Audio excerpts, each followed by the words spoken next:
We've got Anita Alvarez, an Olympic artistic swimmer from Kenmore, joining us. Anita, you and your fellow swimmers just placed in Paris. You guys earned a silver medal. What was the most memorable part in earning silver this year? It was a really special moment. It was the first medal for our country since 2004, the first time we've qualified a team since '08. And the best overall rank since '96. So obviously the success that we had was very memorable, but besides that, it was just the moments that we had together as a team.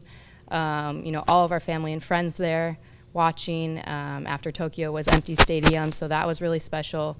And Paris did a great job just with the whole presentation of the games. So the experience was amazing, and getting to experience it with a full team rather than just the duet, which I've competed in the past 2 Olympics, was very special.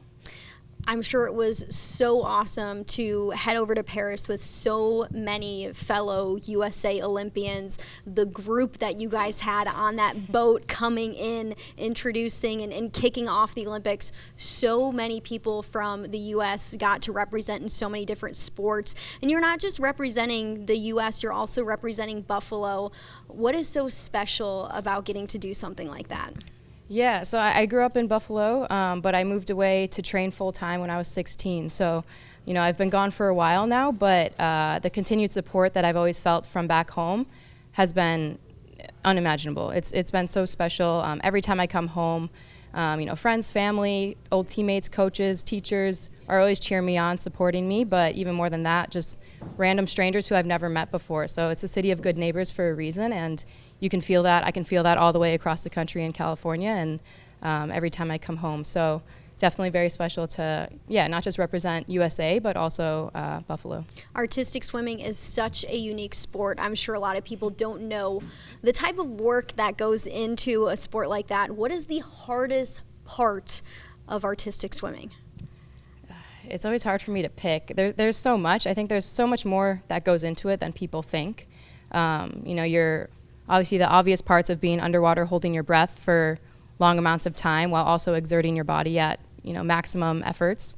You're trying to synchronize with 7 other people around you and completely be on sync and focused and in tune with them at the same time. You're having to count the music and focus on your corrections for every single second of the routine, while also staying on beat with the music. When you're above water, you're performers, you're entertainers at the same time. So, in other sports, you can be running your marathon and look as exhausted as you want, and it doesn't matter. But for us, when we feel like, our muscles are giving out and we want to pass out, we have to come up and look like it's effortless. So I think that's something. People don't know that we don't touch the bottom of the pool, so that's another part. And the newest part is that we have the acrobatics, where we throw people out of the water and they do the flips and all that stuff.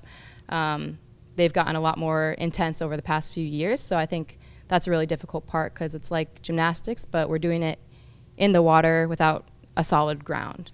I watched the performance. It did look completely effortless. How long can you hold your breath underwater? I don't ever really just sit and hold my breath, but I think the longest I've done is up to just under 4 minutes. Oh my gosh. But that's sitting still. So in our routine, it's like if you're running a mile and holding your breath for increments of 10, 15 seconds at a time, breathing for 5, holding it for 20, breathing for 10. So yeah, it's hard to say, but. Are you going to bring the silver medal anywhere cool while you're enjoying the next few months, just soaking up the victory? Yeah, I kind of just have been bringing it with me everywhere for now.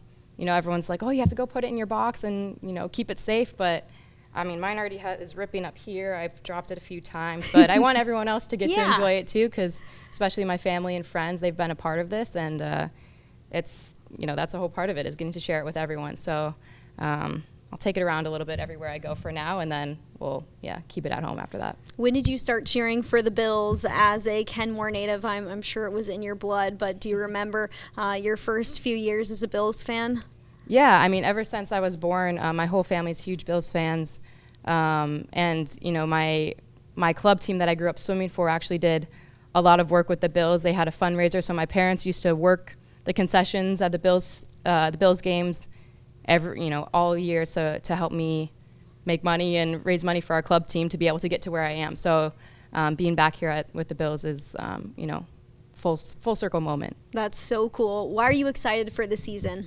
I think something that's been cool, and especially comparing it to my team's journey, is just having that belief, having that kind of like underdog mentality sometimes. And no matter what, like, we have that spirit and that belief within our team, and we came out with that silver medal. And I think I've gotten a lot of inspiration from the Bills in that, just cheering and watching along over the years. And I live out in LA now, and there's a huge Bills bar where all the Bills fans go, and there's like a surprisingly large community of Bills fans there. So that's super special to get to be there and enjoy that with all of them all the way across the country. Bills Mafia is everywhere. Anita, congratulations. Thank you so much. Thank you so much.